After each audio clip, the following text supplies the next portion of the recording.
Row 18, plot 20. Hey everybody, welcome to Now It's Dark. In this video today, I'm going to do a spoiler-free-ish series reaction to The Last of Us. So this show on HBOMax was highly anticipated by myself as not having ever played the game. I was very intrigued by this series, based on all of the hype that so many people were giving it. And I am a big Pedro Pascal fan, even though I didn't watch Game of Thrones. I do like Pedro Pascal. So this, if you don't know The Last of Us, story revolves around Pedro Pascal escorting actress Bella Ramsey, who plays Ellie, throughout the series, trying to get her to safety because she is the last hope for humanity. On IMDb, this has a 9.1 rating out of 10, so that's crazy high. There's 10 episodes. I actually thought there was only 9, but maybe there's 10. I thought I would highlight the IMDb scores for, I think there's just 9 episodes. So the first episode was When You're Lost in the Darkness. It had a 9.2. That was on January 15, 2023. Episode 2 was titled Infected. That had a 9.1 rating. Episode 3 was the tearjerker titled Long, Long Time. That only got an 8-point rating. Interesting. That was the gay love story. The next episode 4, was Please Hold to My Hand. That had 8.4. Endure and Survive was episode 5, and that jumps back up now to 9.5. And that's where, while they were attempting to evade the rebels, Joel and Ellie cross paths with the most wanted man in Kansas City. And that was kind of also a touching episode. Episode 6 is Kin. That goes back down to 8.9. Episode 7 is a flashback-ish type episode. It only got a 7.4. Then we have episode 8, jumps back up to 9.4 again. When We Are in Need is the title of that one. And then episode 9, which I believe was the season finale. I don't know why it said 10 on there. I think they're including something else. This episode just aired on March 12th. Look for the Light. It scored a 9.3.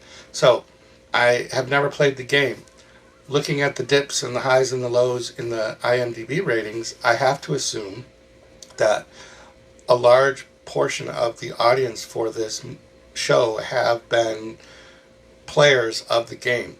And so there were episodes that they knew they could skip because they just weren't interested based on the gameplay. That's my theory.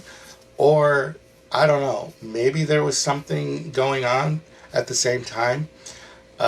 Episode 9 aired during the Oscars, and it got 9.3, which is the third highest rating out of the series. So I don't know that being up against any other kind of show or something could have had an effect on it. It's also the opening weekend for Scream 6. So I think people's interest level went up and down based on their knowledge of the game. So I watched all 9 episodes. I watched them all on their Sunday nights. They broadcast on HBOMax at 9 p.m. on Sunday nights. I watched them all in consecutive order, and I was very excited for the first episode. And then the second episode, my excitement level dipped. And then by the third episode, which is the second lowest rated episode of the series, I realized that this show is not going to be what I wanted it to be, which was more horror, more monster, more suspense, less drama. I don't want to say less character building, because you can do character building within like having more of the monster type stuff. But overall, I think, what did I say, the series overall 9.1? That's pretty high. Some of the highlights of the show for me were the outdoor settings. It was seeing the cities in ruin. I do like that kind of stuff. When they did have the monsters or the creatures, I'm not even sure what they're called. The ticklers, I don't even know, the clickers, the snappers, the coochies. I don't know what those monsters were called. Those scenes were good. But even in the last episode, I had forgotten that there was even one of these clicker snatcher things in the episode. So like right before I went to make this video, I was going to say they didn't even have one of the monsters in the last episode, but they did. But it was in a flashback, and it was very, very quick. And it seems like they almost get killed rather easily. So I'm hoping for season 2 to be a little bit less drama. But I'm afraid, based on the way the ending of the season finale was, that there's going to be buildup of drama between Joel and Ellie. If you have some insight for me on the comparison between the game and the show and what you thought of it, please leave those in the comments down below. I would love to learn more about the game. If it's on Steam and it's not expensive or free, maybe I'll give it a try. But the show definitely doesn't compel me to want to play the game. So I'm wondering if in season 2 the game will be enough to compel people to watch the second season at the highest numbers that they did for this first season.